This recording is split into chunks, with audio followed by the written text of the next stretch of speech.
요거는 being이라고 해서 존재를 말합니다. 존재자. 이건 중생이라는 의미도 되고, body라는 말은 이게 깨달음, enlightenment입니다. 깨달음.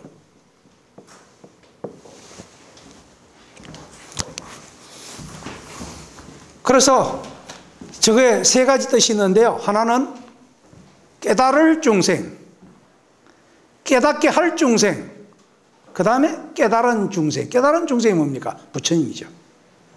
그래서 보살을 세 가지로 이해합니다. 하나는 내가 구도자라는 의미로 깨달을 중생이다 이 말이죠. 그 다음에 도를 이루면 어떻게 합니까? 중생을 제도한다는 입장에서 깨닫게 할 중생이다 이거죠. 스승이라는 의미죠. 그래서 보살은 말하자면 양방향입니다. 하나는 구도자, 하나는 남을 위해서 도와주는 사람. 이런 의미가 있습니다. 그래서 보살행을 하십시오. 이 말은 보살을 도를 구하십시오라는 말도 되고, 또 하나는 남을 위해서 많은 덕을 베푸십시오. 이런 의미도 되는 겁니다. 여러분들 절에 오면 여자 신도를 보살님 그러잖아요. 근데 꼭 여자 신도만 보살이 아닙니다. 남자 신도도 사실은 보살이에요. 근데 다만 구별하기 위해서 거사라고 그러죠. 거사. 거사라는 게 사실은 불교에서 말하는 것하고는 그건 중국에서 지어진 이름이지 그게 특별한 그런 의미가 있는 게 아닙니다. 사실은 대성불교에서 수행자, 구도자는 다 보살입니다. 보살불교입니다. 그래서 산스크리트로 이름은 만주스리 보디사트바. 만주시리라는 말은 여기는 이제 문수라는 말이고, 요거는 보살이라는 말입니다. 보디사트바. 문수보살은 지혜를 상징하며 반야부 경전에 많이 등장합니다. 한국의 사원에서 문수도량은 주로 선원입니다. 그래서 이 신묘장구 대단하니, 그 정구업진원의 첫 번째 나오는 수리수리 마수리 수수리 사바가 여러분들 뭐라고 그랬죠? 지난번에 가르쳐 줬죠? 뭐라고 그랬어요? 수리하고 크게 수리하고 잘 수리되니까 성취됐다 그랬잖아요. 그 말이 바로 길상이여 그랬잖아요. 예? 수리 마수리. 그러니까 크게 수리한다 이 말이잖아요. 대수리여, 수수리, 묘길상이여. 그래서 서화성치. 근데 이게 선방에서 문수보살상을 옮길 때 하는 진언이 바로 정구업진언입니다. 수리수리 마수리 수수리 사바. 근데 이게 제일 먼저 우리가 천수경 할 때 첫머리에 등장합니다. 부처님의 지혜를 얻게 하소서, 이런 의미가 있는 거죠. 그래서 탱화나 사찰의 조각상에서는 칼을 들고 복음을 들고 청사자를 탄 모습으로 등장합니다. 조금 이따 나중에 여러분들 탱화를 통해서 설명하라면 좀 더 이해가 쉬울 것 같습니다. 우선 이거는 문장을 통해서 여러분들 한번 보시고요. 그 다음에 대행보현보살입니다. 대지, 그 다음 대행입니다. 그죠? 하나는 지혜, 하나는 행원, 이런 의미입니다. 그래서 대행보현보살입니다. 보현. 자, 큰 대자는 앞에 있다고 생각하고 대행보현, 널리보 어질련. 자, 큰대, 갈행, 널리보, 어질현. 자, 간다. 예. 또 이것은 행한다, 이런 의미가 있는 거죠. 행하다, 일하다. 그래서 지난번에 뭐라고 그랬습니까? 4개의 일자 가운데 라보, 노동, 이런 의미를 썼단 말이죠. 그래서 여러분들 관음보살과 그 다음에 대세지보살, 이거는 또 보현보살, 문수와 보현의 의미다 이거죠. 그래서 이거는 현인이라는 의미가 있고, 착하다라는 의미가 있고, 이건 넓게, 이런 의미가 있습니다. 자, 원명은 같이 봅시다. 사만따 보더라. 이 보더라라기보다 보하더라라고도 하는데 보더라 이렇게. 보디사트바. 이거는 보살이란 말이죠. 그래서 사만따 보더라 보디사트바. 문수보살이 지혜의 상징이라면 보현보살은 행원의 상징입니다. 행하고 그리고 원하는 바가 뭡니까? 나도 부처님 되겠습니다 하는 원이 있다 이거죠. 대웅전에는 석가, 문수, 보현이 모셔져 있는데 이것이 바로 석가 삼전입니다.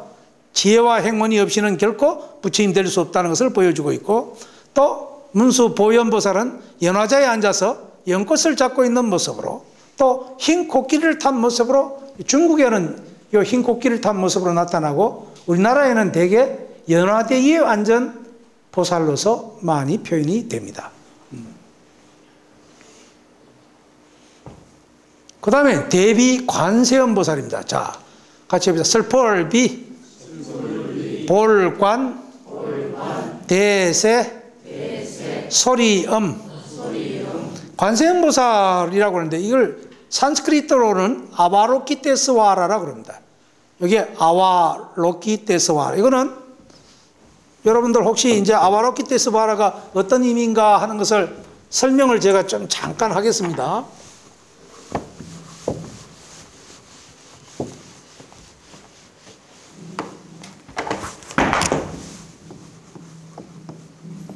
이거는 관자입니다. 꿰뚫어볼 관자. 본다 이런 의미가 있고, 살펴본다 이런 의미가 있고, 그 다음에 이게 두 번째는 뭐냐면 로카야띠라는 거예요. 이게 세상이라는 말이에요. 세상.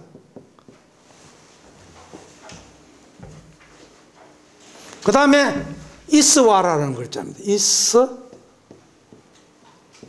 여기에 자제신입니다. 이 세 개가 합해진 글자입니다. 아와로키테스와라는 것이. 아와, 로카야띠, 로키타, 스와라. 이 세 가지가 합해진 겁니다. 그러니까 말하자면 사실은 관세자재보살입니다. 그래서 관세자재, 관세자재, 광세음자재, 뭐 여러 가지 의미로 표현합니다. 관자재보살, 반야신경에는 그렇게 말하죠.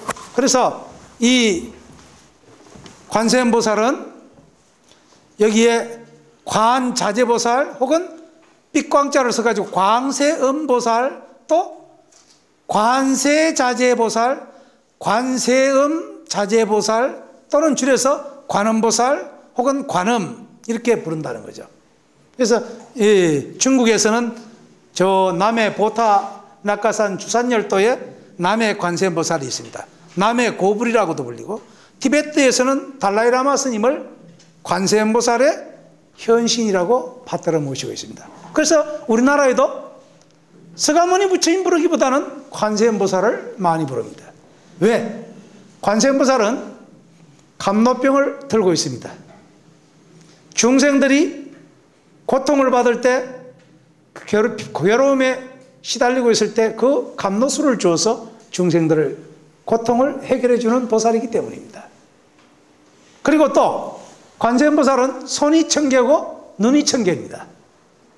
여러분들 그 분황사에 희명이라는 아이가 상무유사에 나오는 이야기가 있습니다. 천손, 점원손이라는 말이 손이 청개하는 데니까 굉장히 많다 이거죠. 부처님께서는 손이 청개이시라, 눈이 청개이시라. 그런데 저는 두 눈이 멀었습니다. 그러니 제발 나에게 두 개만 주시옵시라. 그리고 약사일에 부처님 앞에 기도를 했어요.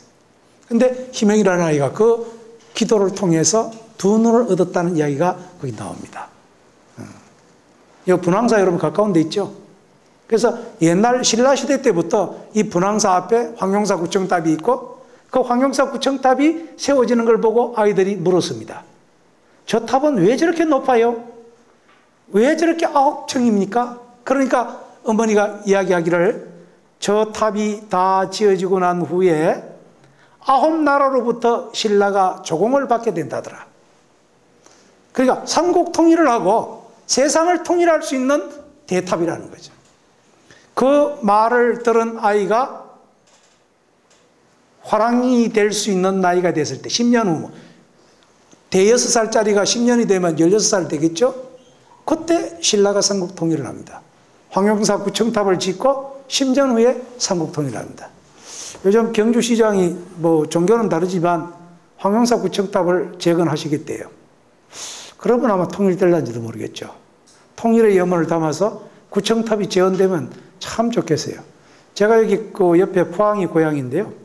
경주 여기 법장사에 토요일 날마다 법회에 와서 여기 있는 불자들하고 함께 황용사 구청탑이 지어지면 참 좋겠다. 그때 그런 원을 세웠는데요. 구청탑이 지어지면 아마 통일될 것 같아요. 여러분들도 아마 그런 원을 좀 세우고 이렇게 예불을 하고 부처님께 절하는 마음이 되면 이 경주 시내에서부터 이 신라천년의 정신을 우리가 이어받으면서 살기 좋은 나라가 되지 않을까, 저는 그렇게 생각을 합니다. 그래서 관세음보살은 손이 천개고 눈이 천개입니다. 그러니까 항상 중생들을 살펴보고 중생들이 부르면 그때마다 나타나서 그 중생의 어려움을 구원해 준다. 그분이 관세음보살이다. 그래서 관세음보살은 현실의 보살이다. 사후세계의 보살은 어떤 분이냐? 그래서 지장보살이다. 지옥 중생을 제도하는 분이다. 왜냐하면 여기 넘어가면 지장보살이 나오겠죠. 대원 본존 지장보살 마살. 우리 학교 여기 현관 앞에 가면은 지장보살님이 있는데 그 지장보살님은 그 현관 안에 지장보살님이 모셔져 있는데요. 그분은 김교각보살입니다. 신라시대에 왕자로서 출가해서 중국의 구화산에 가서 보살행을 얼마나 훌륭히 하고 수행을 잘했던지 거기에 있는 사람들이 부처님으로 불렀어요. 그래서 그분이 지장보살이 됐다는 거예요. 참 우리나라엔 대단한 인재가 많습니다.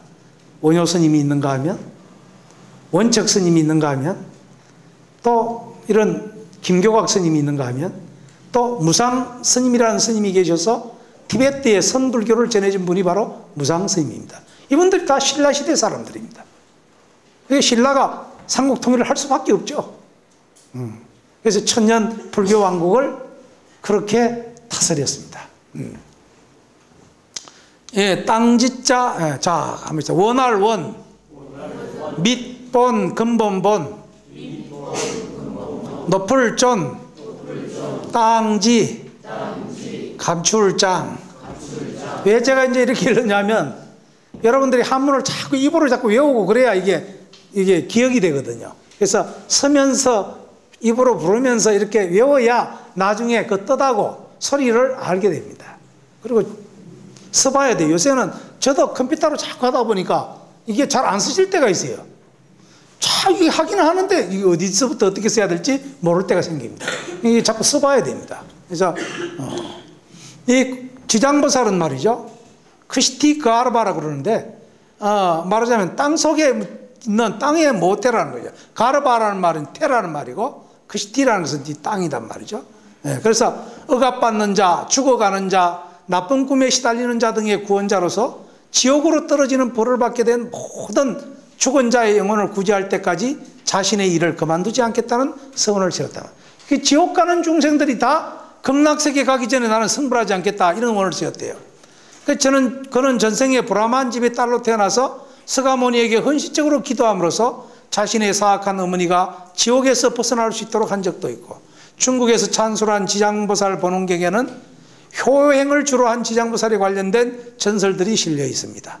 이것은 신행이라는 스님이 삼계교를 세우면서부터 이런 것이 생겨나고, 우리나라에는 점찰경을 따라서 점찰보를 설치하고, 그래서 참여를 하면 지옥으로부터 벗어날 수 있다라고 하는 이런 수행을 하면서 지장보살 신앙이 성행하게 됐다는 것입니다. 여러분도 49제 지낼 때 지장보살을 부릅니다. 그죠? 지장보살님이 시왕으로부터 우리 조상들의 영가가 좋은 곳으로 갈 수 있도록 변론해 주십시오. 이래서 제를 지냅니다. 그죠? 여러분들 인등 키는 건 왜 킵니까? 부처님께 등불 공양 올림으로써 복을 받겠다는 거잖아요. 제는 왜 지냅니까? 내가 그동안 많이 부모님으로부터 받았는데 돌아가신 부모님을 위해서 내가 그것을 갚음을 하는 거죠. 그래서 이제 그런 의미가 이제 제의 의미가 있습니다. 제라는 것은 사실은 법회를 열어준다, 이런 의미고, 법회를 열게 되면 제 건네준다, 이 말이죠. 고통으로부터 저 극락세계로 갈 수 있도록 해준다. 그게 제입니다. 그래서 여기 이제 문수보살은 지혜의 보살, 보현보살은 행원의 보살, 관음보살은 자비의 보살, 지장보살은 원력의 보살, 이렇게 해서 이 네 분의 보살이 사보살이 여기에 등장을 합니다. 그래서 지심기명내 여러분들 재벌문에 어떻게 되어 있습니까? 달마야중 네?